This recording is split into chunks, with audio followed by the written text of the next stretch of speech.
Okay, today I want to talk about a hockey game that I really enjoy playing and a project that I really enjoy doing with it. The game is Mike Owens Quick Play Pro Hockey, and the project was a complete replay of the 1946-47 NHL season. Started on October 25th and finished by mid-December because it is a quick play game and it's also a lot of fun to play. And in this video, I want to talk about how to play the game, and Peter Miller has a video as well on how to play the game. I'm going to link to his video in the description to this one, and and I have sportsreplays.net here actually because I should mention right off the top that this is free. This is a free game. It's free to download, and you can get it here at sportsreplays.net. Ball Roller, that's just a dice roller app that I like to use with the game. Although sometimes I do roll my own dice offline. And there are a few different things actually that I use with this game, but it's in any event, it's a lot of fun to play. And so, what I want to do here is, again, show how it's played and then also show a little bit about the project that I completed with it, because I think it really demonstrates what an excellent game this is. And so, in this notebook, um, I have all 180 regular season games plus playoffs plus a one-off best of seven that I did in the off season between a couple of teams that I thought and even hoped would meet in the Stanley Cup final. And then when they didn't, I created this hypothetical radical scenario whereby they would meet one another in the off season. But it's all here. Some of it's upside down because I'm right-handed, so I always use the right side of pages in coiled notebooks. And I want to focus on one game in particular. I've just decided to pick one out here between the Toronto Maple Leafs and the Montreal Canadiens. It was played historically on November 1st, 1946. And in my replay of it, Toronto won by a final score of 2-1. And I want to talk about how I arrive at these numbers because this is how you set up the game. These aren't game statistics or anything like that. I'll start with this number 30 here. I get this by looking at, in this case, Montreal being the home team. I look at the home offense. I'm trying to get that so the camera will see it well. Home offense of 15 for Toronto and visitor defense of 15. Sorry, home offense of 15 for Montreal and the visitor defense of 15 for Toronto. And then you turn around and you look at the visitor offense for Toronto, which is 16. The home defense for Montreal is 5. And so what you get there, 15 and 15 are 30, and 16 and 5 comes to 21. 30 and 51 together make 51, and you take that number 51 and you look here in the chance chart, 51 falls between 49 and 52. So in this game, there will be a scoring chance for one team or the other if a number between 11 and 25 is rolled. You use 2d6 to play the game. This red die here I would use for just to determine whether or not there is a chance. In the case of this one, I would need a 1 or a 2. This is more often than not going to be a low-scoring game, just the way that these two teams would meet up. If the numbers add up to something that would be arrived at further down on the chance chart, then chances are you would get like a 6-5, 8-6, 7-4 type final score. Not that you can't do that with these teams, but it's going to be much less likely. This is much more likely to be a low scoring game between Montreal and Toronto in 1947. But anyway, you roll this one here to determine whether or not there is a chance, in conjunction with this one, which also calculates the minutes transpired. It's a very clever mechanism, actually.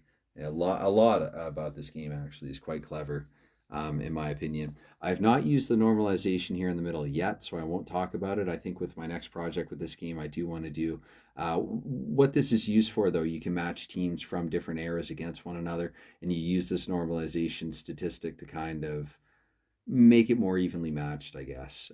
So, a team in the dead puck era against a team in like the 80s live puck era, you could reasonably match them together with this. But I've yet to try it, but I will. So the home visitor chart here, Montreal is the home team in this game. And again, 30 and 21 add up to 51. So I take that number 51, I divide 30 by 51. It's probably not as complicated, or not as complicated as I'm probably making it sound. 30 divided by 51, you get a decimal number, which I did not write down, but it falls between 0.584 and 0.611. And so you look here, 24 to 61. And should a scoring chance come up in the game, The follow-up roll, if it's between 24 and 61 or from 24 to 61, it would mean that Montreal would have the scoring chance. Toronto would get a chance then on 11 to 23 or 62 to 66. So in other words, Montreal was the odds-on favorite to win this game. They were favored to win it, but Toronto ended up winning it in the end. And I guess another thing that I really appreciate about this and other hockey games is that I have matched. I mean, this is an original six setup here, so I've matched these teams together a number of times, and you can get a very different outcome each and every time. Though Boston had Montreal's number practically all season during the regular season, but so you use this chart to set up your game, and again, it's really quite easy. Once you've done this a few times, you will get the hang of it. And during the game, again, like this example roll here, I have 13. So what this would mean in the game, if there's a scoring chance from 11 to 25, it means that there is a scoring chance. But also, I would look at time elapsed time here. So I guess I can refer to this. So the 3, it means that 2 minutes off the clock. So 2 minutes into the game, there is a scoring chance. I would do a follow-up roll. In fact, I'll do one right here. And so it comes out 25, and that 25 I take and apply to this division here. Toronto again 11 to 23 and 62 to 66. 25 falls into Montreal's chance to score, and I would do one further roll. And this roll is a little different because it's going to be a straight 2 to 12 roll. So I have 5 and 3 there, and where I look to see whether or not it's a goal is on this little chart right here. And indeed, that is a goal for Montreal, at least in the first period. Something else I guess I could talk about is the close game factor chart. And in between there for assigning assists, I might have house ruled this actually 2 to 7 based on, I think it's 1.6 assists per goal on average in a lot of older seasons, but that's besides the point here. So looking over here, the close game factor chart, that is on the team cards. You can see here, Montreal CGF9 stands for close game factor. Toronto's there is an 8. And so 9 minus 8 is 1. This is the difference. And what this does, I really like this little feature. In the third period, it makes it so that an underdog has a harder time defeating a favorite, and vice versa. It's easier for the team that's favored to win to defeat the team that isn't as good. Some people, you don't have to play with this. It's just an option. But these asterisks here next to the saves and goals, in Toronto's case, or in Montreal's case rather, if they rolled a 2 or a 3 in a scoring chance, you would roll again and you'd look at this difference here of 1, and from 11 to 36, this save will become a goal. Whereas for Toronto, if they score a goal in the third period, they will have to roll in the close game factor chart. If the goal is 4 and 5, it's okay. But 8, 11, and 12, they would have to look here, and their roll would have to actually be above 36 in order for the goal to count. Otherwise, the goal would be turned into a save. So anyway, and if that doesn't, I'm trying to get through everything here quickly so I can, just show as much as possible about this game. But if that doesn't make sense up front, don't worry. Again, this game is quite easy to play. I would strongly recommend, again, it's free to download. So download, get the rules, check it out for yourself. Yeah, there's timing in the game as well, as I mentioned. With the white die roll, if it's 1, actually no minutes go by, which I like. It allows the chance for multiple scoring chances within a minute. It's nice when games have that. And it shows right there actually. So 1 minute, 2 would be 1 minute gone by. 3 or 4, it's 2 minutes, and then 5 or 6, it's 3 minutes. And I use this. I use this for multiple hockey games. This night here, I move it around and just to time the game. I like that the time rolls over as well into the following period. I think that's a really neat feature. So if you're at 19 and you roll, let's say, I guess 53 would have done it, but let's say I roll a 54 and I'm on 19. Well, 54, because of the 11 to 25 here, there's no scoring chance for either side, and 2 minutes have elapsed, and so you would actually go right into the following period 1 minute into it. You can get through a game really quickly in this, especially a low scoring game. You can roll it in probably, 4 or 5 minutes tops, which, these teams rather would be prone to a low scoring game. These are the instructions. They're about 6 or 7 pages. I have it flipped to the normalization there for a reason, because I am contemplating doing that in the near future or the not too distant future.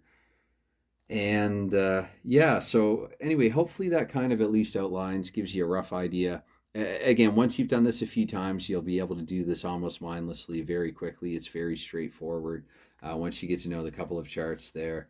And as for the game itself and as for my replay, I wanted to look at a couple of, well, just a couple of, uh, well, these, a couple of screens here that I've prepared. So hopefully I can get that into camera view. So this was my replay, and this is what happened in real life.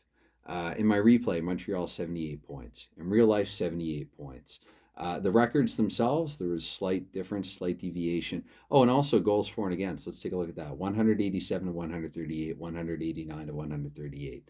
And again, this is, I mean, you know, for a simple quick play game, these are ridiculously accurate statistics, I think. I mean, I was very impressed with that. Not necessarily that I always look for something this granular in a replay, but enough about me. I know that a lot of players do like this. So, I mean, really, I think the proof is in the pudding right there. Those are excellent results. And I want to show one other thing as well. It's this. So these are some players here and how they did how they did in real life versus my replay. Sorry that I reversed that. And the replay is over here in real life. It's there. But so a player like Bill Cali in Boston, 38 points in real life, 35 my replay. And in fact, I've noted just above this 17 players who put up similar stats, a difference of 3 points or fewer.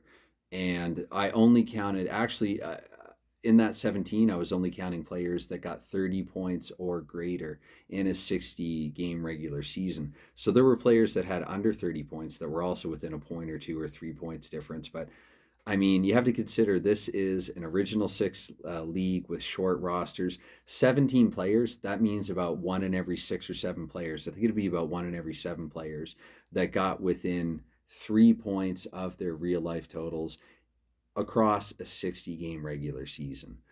So Cowley there, you can see Doug Bentley as well, pretty similar. Sometimes there's disparities between the goals and assists, but I mean, again, Coletta and George D in Chicago, very similar. So in Rocket Richard, 71 points in real life, 72 in my replay. Yeah, I mean, what else can I really say about it? It really is an excellent game that I cannot recommend more. And it's free, so I mean, it's at a price that you can't beat.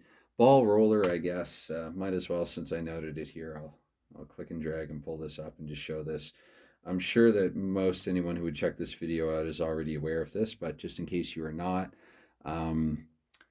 I work at computers and online, so I tend to prefer to play games offline with paper and dice and cards and things like that. But I do make an exception for dice roller apps. You can really cut down on a lot of time. And so what this is actually, so here like 31 would be 0 minutes transpired. And in the case of Montreal and Toronto, no scoring chance. In the 6 and 9, what I use these for is timing. So let's say that a goal was scored this minute. This would be 59 seconds, because I would take the 6 and subtract by 1 and then add the 9. There is something in the instructions. I'm not sure if I do it quite the same way. I use this for other games as well. You use a D6 and a D10. And if you want to find out a more specific second within the minute, so like, for example, here again, so this subtract 1, this would be 36 seconds. 21 would be a scoring chance. So if we were to roll this through hypothetically, 21 once again, so that'd be a chance for Toronto. And 4 is a goal in the game, actually. So Toronto has just scored on Montreal once more here, just playing around with it. And whatever minute in the game, that would be 43 seconds in. So anyway, once again, I cannot praise this game enough. It's a fantastic, excellent, wonderful game. I've played it over 200 times myself now. And it's Mike Owens Quick Play Pro Hockey. It's free to download. I will link to Peter Miller's video in the description. I know I'm repeating myself now, but full disclosure, I was a little tired. Well, I am a little tired doing this video. It's kind of an end of the day thing for me, and I just think I'll sleep better and more easily now that I've done a video about this game. Really, the time had come to do one. So Hopefully you got something out of this. I certainly wish I was more awake in making this video, and I might do another one someday, but I think I'll sleep better and more easily now that I've done one. So yeah, it's Mike Owens, Quick Play Pro Hockey. And anything like commenting, liking, subscribing, clicking that notification bell, anything like that. I mean, it's never expected, but it's always appreciated. And yeah, thanks. Hopefully you got something out of this, and hopefully, I mean, give this game a try. I would recommend this to anybody who's looking for a quick play game that's easy to play. All right, that's enough out of me. Bye for now.